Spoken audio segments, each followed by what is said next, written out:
What's good YouTube, it's your boy DeMoose, more than just a pen. Today's video I'm going to be talking to you guys throughout my J-Hope drawing. I'm going to be explaining everything that was going through my head while I was working on it. Why am I sounding like that?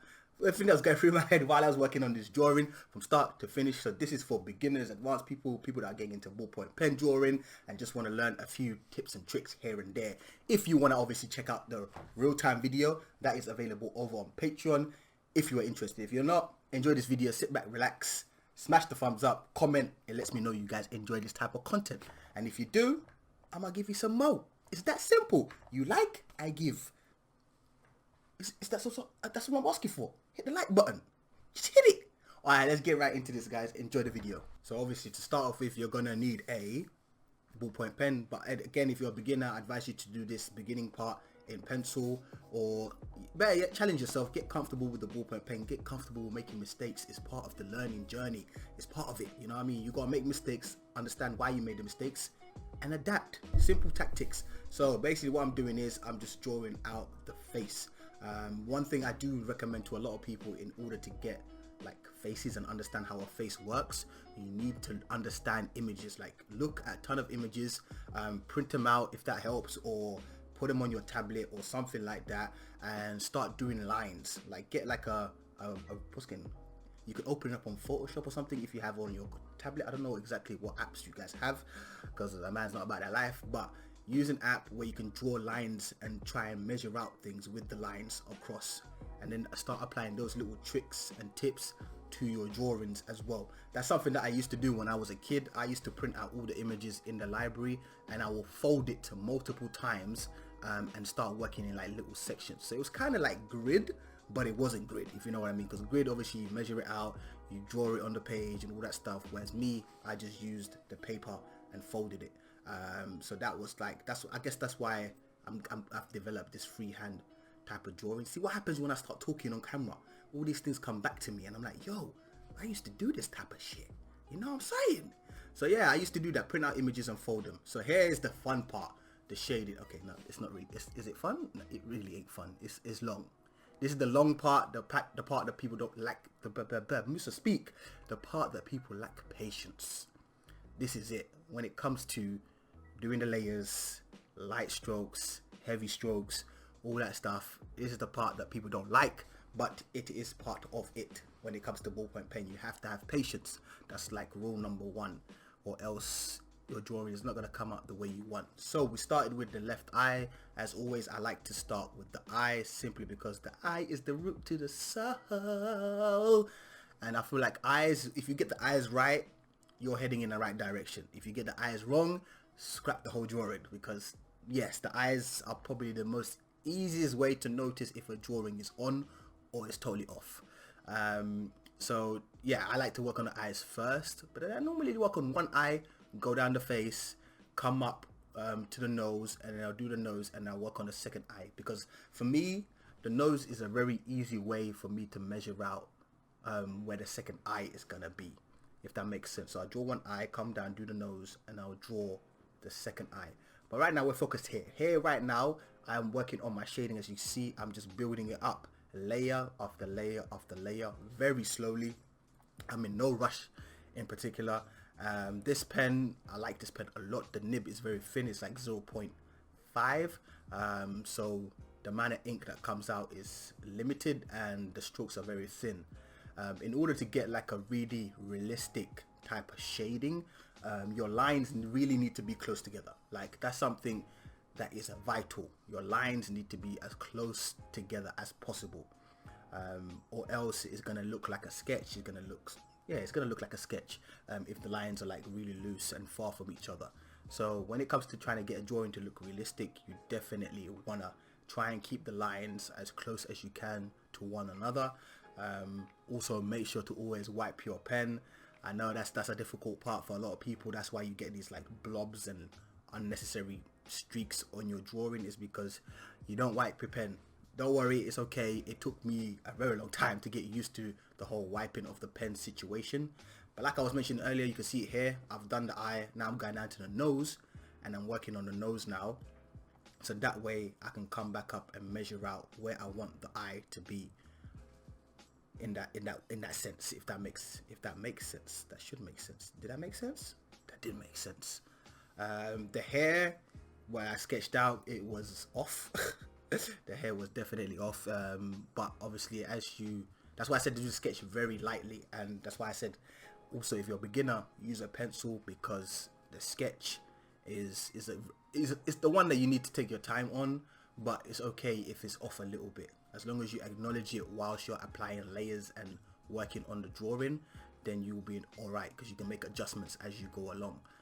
The main reason why I did this sketch in the first place is so to show people, you know what I mean, like how to understand the face and stuff like that. But normally, you guys know me, I'm reckless. I will just take a pen and just start with the eye and then work my way up, and measure that way. So the main reason why I did that is obviously for my students, and for them to understand and learn the way I did. You know what I mean? The level I'm at now, where I could just pick up a pen and draw, all stemmed off of this stuff, like working on figuring out how the face works, and if the eyes are looking down, the ear is going to be up, or if the head is up, the ears are going to be down, things like that. It all stemmed off of this, and the reason why I know how to do all those things now is because I did this. So it only makes sense for me to teach people this. Like if I'm teaching people things I'm doing now, it doesn't make sense, because they won't know like how am I doing it. Because a lot of people always ask me like, how do you know your measurements, like how do you get things so accurate? It's because I did all of this, you know, I did all the back end, you know what I mean? It's very easy for humans now to, just because of social media, people just focus on the end result. They don't understand the years and practice that it took to master this type of situation, because there's not many people that could do what I do. You know what I mean? That people might say that's what's it called, arrogant or something like that. Nah, I don't think it's arrogance. I think it's more of a confidence thing, and I know how hard I've worked to get to the level I'm at. But it takes time. That's what I want people to understand. It takes time. It's not something you just wake up and within 2-3 months you've mastered it. It don't work like that. You know, drawing freehand is a very difficult skill to attain. That's why there's not many people that do it. You know what I mean? A lot of people use grid. A lot of people just trace the image to save themselves time, which I don't have a problem with. You know what I mean? It's totally fine. It's up to you, and at the end of the day, you are your own artist. Like even me, sometimes I trace some of my images just to save me 3-4 hours of work, because drawing freehand, again, is very time consuming. The amount of brain power you have to use to measure out things, it's a difficult task, right? It is difficult, especially if you've got deadlines and stuff. You need to get through those drawings quick, you know what I mean? My friend, trace the outline. You already know you're a great freehand artist. Why stress yourself and trying to do something when you can save yourself a couple of hours, the minimum couple of hours? You know, just trace the image. Like at the end of the day, you know you can draw, so it's not really a problem. It's not like a guilt trip or anything like that.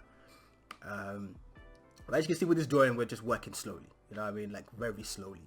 And like right now, this is like at times quadrillion speed, but as you can see, it's still fairly slow. Like you guys can kind of see the way the face is building up slowly.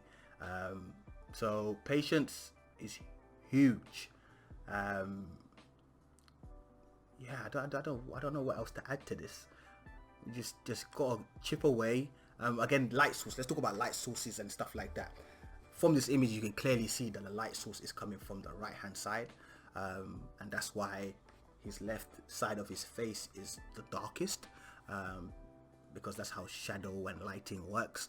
So knowing contrast as well and values and hues and all that stuff is very important when it comes to realistic drawing, which is what we're mainly focused on. You need to understand lighting as well. That's another big thing that a lot of beginners don't understand, or they do understand, but it's a fear thing. Like you sometimes, as a beginner, I'm talking from personal experience, you don't want to make certain areas too dark where you're like, oh my god, it's borderline, like it's too dark. But at the end of the day, there's a beauty in making that contrast, you know, like with the light and dark area. It really looks amazing when you do it right. You know what I mean? Like even me looking at this road drawing right now, I could have made that left hand side way darker and it still would have looked solid. Of course, I do go back to it and add a bit more, because I don't feel like a drawing is ever complete. I know I mention this all the time. For those of you that have been on this channel for a while. If you're new, you probably wouldn't have heard me say this, but I believe a drawing is never complete. I feel like the artist just says, you know what, I like it. I'm actually happy with the way this has turned out. It's done. But I don't feel like you can never stop adding. Well, maybe there might get a point where you're just adding too much, but I don't feel like for us artists, for me personally, I don't think art is ever complete. I think it's complete for the artist, if that makes any sense. I don't know. So right now we're working with the hair, and the one key when it comes to drawing hair, you need to work in the direction of the hair. So the way the hair goes, you go. It's that simple. It's not the way the hair goes and you decide to go left. If the hair's going right, my friend, go right. Don't be difficult and try and go left. It's not gonna work. You gotta stick with it, trust it, and you know, just trust the flow of the hair. Follow the direction of the hair, people. You know what I mean? And obviously work in sections, as you can see me doing. Don't try and do the whole thing in one go. If there's anything you should have noticed with this drawing, is that I work in sections. I don't like to do too much at once. One, that's gonna leave you vulnerable for making mistakes. That's for sure. When you try and work in a block of an area, you're looking to make a ton of mistakes. When you're trying to do too much. So definitely work in sections. Do little by little. I like to apply the darker areas first and then apply the lighter areas, using those dark lines to know where to put the lighter areas, if that makes sense. That should make sense. So darker areas first in order to work on the lighter areas.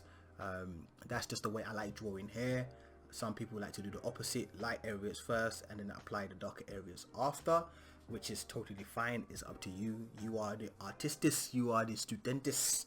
Do as you please, you know.